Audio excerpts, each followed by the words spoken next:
প্রিয় দর্শক, আপনাদের অনেকেরই বাগান করার ইচ্ছা আছে, কিন্তু বাগানে যে পরিশ্রম করতে হয় সেই পরিশ্রমটা আপনি করতে পারেন না, অথবা সময় এবং সুযোগ হয় না। তারা কিভাবে ধীরে ধীরে একটা সুন্দর বাগান তৈরি করবেন, আজকের ভিডিওতে এই বিষয়ে কথা বলবো। প্রিয় দর্শক, কোনো অসাধ্য কাজকে সাধ্যের মধ্যে নিয়ে আসার মূল মন্ত্র হচ্ছে কোনো কাজকে প্রথমে কঠিনভাবে না ভেবে সেটাকে সহজ করে ভাবা এবং সহজ করে শুরু করা, পাশাপাশি এই কাজটাকে আপনার প্রতিদিনের অভ্যাসে পরিণত করা। কিন্তু প্রিয় দর্শক, অভ্যাস কি একদিনে গড়ে ওঠে? একদিনে গড়ে ওঠে না। তাই প্রিয় দর্শক, আপনি 10টা দিয়ে শুরু না করে একটা দিয়ে শুরু করেন। প্রিয় দর্শক, বাগানের শুরুটা এমন কিছু গাছ দিয়ে শুরু করেন যেই গাছে প্রতিদিন যত্ন করা লাগে না। প্রিয় দর্শক, আবার এমন কিছু গাছ আছে যেই গাছগুলি রোদ আর মাটির স্পর্শে বছরের পর বছর কোনো যত্ন ছাড়াই আপনাকে ফল দিয়ে যাবে। যেমন ধরুন আনারস এবং ড্রাগন, এই গাছগুলি শুধু মাটি আর রোদের স্পর্শে কোনো রকম যত্ন ছাড়াই বেড়ে উঠতে পারে। এই গাছগুলিতে যেমন রোগবালাই কম, তেমনি পোকামাকড় আক্রমণে এই গাছের তেমন কোনো ক্ষতি হয় না, বিদায় এই গাছগুলি বাগানে রাখা খুবই সহজ। প্রিয় দর্শক, এখন বলতে পারেন আনারসের চারা কোথায় পাবো? প্রিয় দর্শক, আমি আপনাকে পরামর্শ দেব আনারসের চারা আপনি নিজে তৈরি করবেন। কিভাবে তৈরি করবেন চলুন আপনাদেরকে দেখিয়ে দিই। সুপ্রিয় দর্শক, আপনারা আমার হাতে একটা আনারস দেখছেন। আমাদের দেশে কিন্তু প্রিয় দর্শক সারা বছরই আনারস পাওয়া যায়। আপনারা এই আনারসের চারা তৈরি করতে হলে বাজার থেকে এই কাণ্ডগুলি যেন ভালো থাকে এইরকম আনারস কিনে আনবেন এবং বাসায় এনে আমি যেভাবে এইগুলি করছি, প্রিয় দর্শক দেখুন, এই যে পাতাগুলি আছে এই পাতাগুলি ছিলে নেবেন।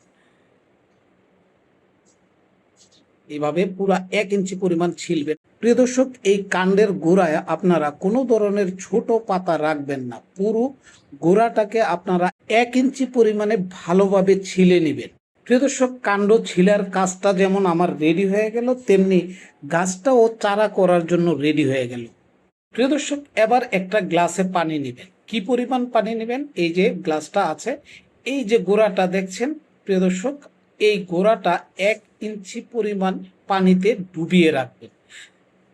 এর বেশি আপনারা ডুবাবেন না, কারণ হচ্ছে এর বেশি ডুবালে পাতাগুলি পচে যেতে পারে। তাই প্রিয় দর্শক, এই গ্লাসের মধ্যে বেশি যদি পানি হয় তাহলে কমিয়ে দিবেন। এই যে যেভাবে আমি গাছটা রাখলাম, মানে কাণ্ডটা রাখলাম, আপনারা এইভাবে কাণ্ডটা গ্লাসের ভিতরে চুবিয়ে রাখবেন।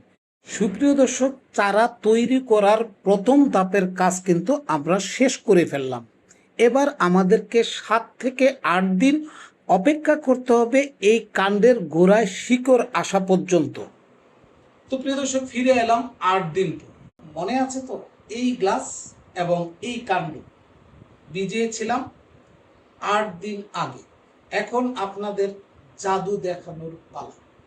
বেসিক্যালি প্রিয় দর্শক, এই পদ্ধতিতেই আমি আনারসের চারাগুলি তৈরি করে থাকি। কারণ প্রিয় দর্শক, যদি আপনি বাজার থেকে আনারস কিনে এই কাণ্ডের মধ্যে, এই গোড়ার মধ্যে থাকা যে ছোট ছোট পাতা সহ আমরা অনেকেই মানে মাটিতে পুঁতে দিই, তাতে কি হয় প্রিয় দর্শক, সবগুলি কাণ্ড কিন্তু বাঁচে না, পচে যায়।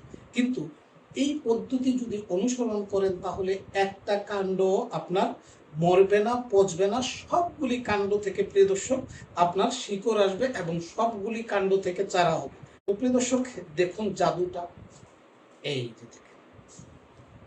কত সুন্দর শিকড়গুলি হয়ে গেছে। তো প্রিয় দর্শক, 8 দিনে কিন্তু আপনি শিকড় সহ গাছ পেয়ে গেলেন।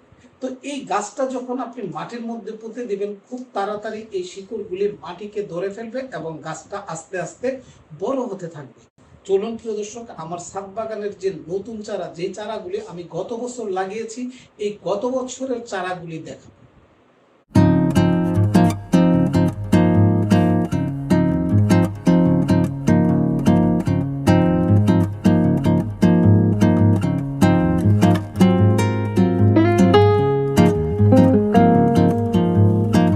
সুপ্রিয় দর্শক, আপনারা দেখলেন কিভাবে আমরা আনারস চাষ করার জন্য আনারসের কাণ্ড থেকে এই আনারস চারা তৈরি করতে পারি। তো প্রিয় দর্শক, আজকের ভিডিওটা আশা করি আপনার ছাদ বাগান, ভিটি বাগানে যখন আপনি আনারস লাগাবেন তখন আপনার কাজে আসবে। তো প্রিয় দর্শক, ছাদ বাগানের আজকের পর্ব থেকে আমি এখানেই বিদায় নিব। দ্রুতই ফিরব নতুন কোনো ভিডিও নিয়ে। ততক্ষণ পর্যন্ত প্রিয় দর্শক, আপনারা ভালো থাকুন, সুস্থ থাকুন আর নিরাপদে পৌঁছুন। আল্লাহ হাফেজ।